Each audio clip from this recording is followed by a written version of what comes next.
my essay about a Jane Doe who was found in Texas on November 1st, 1980. She was found in Walker County, Texas. Here are the facial reconstructions on what they think she looked like when she was alive. I was 14 years old when I was murdered.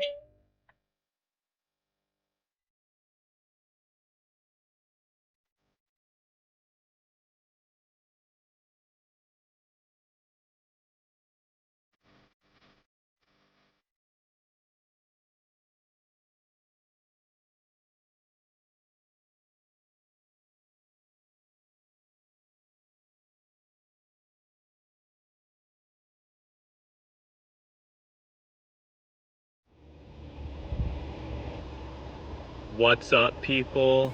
Joe Winko here, your favorite Hawaiian guy, and right now I'm visiting the grave of a girl I read about online. I read about this case a really long time ago. A girl was murdered in Texas in 1980, and what happened to her was absolutely horrific. I talked about her in an episode of Joe Winko Talk 7 years ago, and back when I was in high school, I wrote an essay about her because my English teacher wanted us to write an essay about someone, and I chose for it to be about her because I always felt really sorry for this girl. But that was back when we didn't know what her name was, but now we do know what her name is. Her name is Sherri Jarvis, and she was from Minnesota. For a long time, we only knew her as Walker County Jane Doe. This is everything that I read about her online, but apparently what was going on was she was removed from her home for truancy because she wasn't going to school, and they put her in some kind of group home. She lived up in Minnesota, and after that happened, she ran away, and somehow she went to Texas, and she ran into some really bad people, and they murdered her. And someone found her body on the side of Interstate 45. They didn't know what her name was, so they called her Walker County Jane Doe.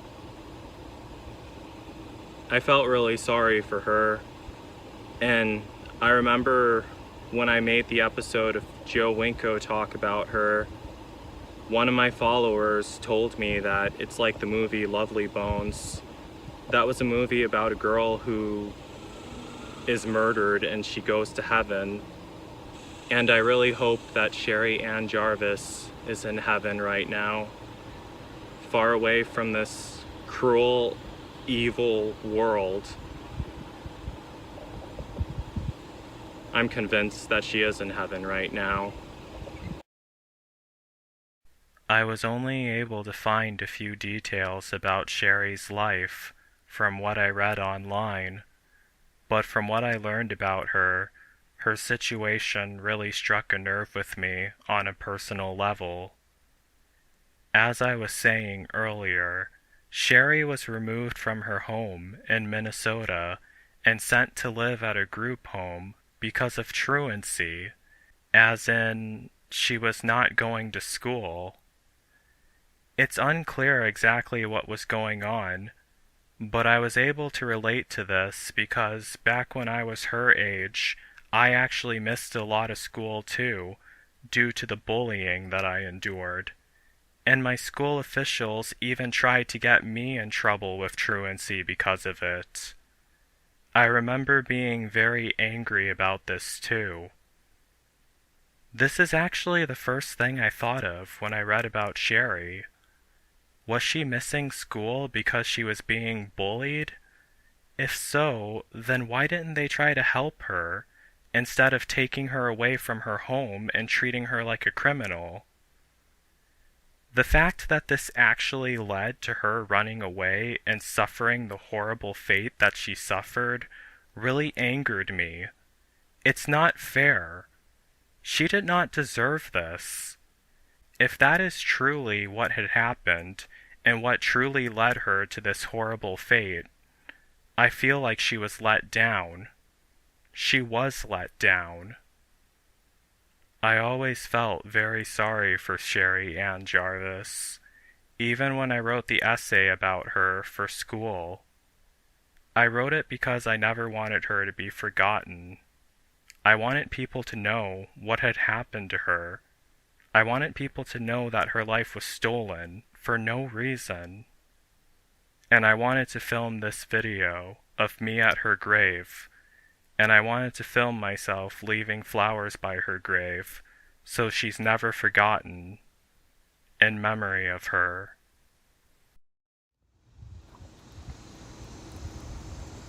Sherri and Jarvis, I'm sorry for the horrible fate that you suffered.